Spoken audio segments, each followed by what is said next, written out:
Hindi susi ang kasal para sabihin kayo na habang buhay. Dahil ang totoo niyan, kahit batas, walang magagawa kung hindi talaga sila'y tinadhana sa isa't isa. Ang kasal ay hindi panghabang buhay na katunayan para maangkin ang isang nilalang. Ito'y isang papel na nagbibigay ng karapatan sa mga taong nagmamahalan na kadalasan sa una lang nararamdaman at kalaunan nauuwi rin sa hiwalayan. Dala ng hindi pagkakaunawaan, hindi porket kinasal ka sa isang tao, habang buhay mo nang makakasama ito. Dahil kung minsan, isa lang pala siya sa magiging daan para makilala niya ang talagang taong nakatadhana para sa kanya.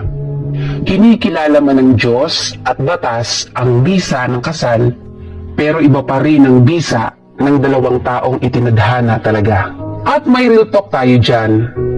Yung ibang mga nagsasama na, mas naniniwala sa kasabihang kung tayo talaga hanggang dulo, kahit anong mangyari, tayo pa rin.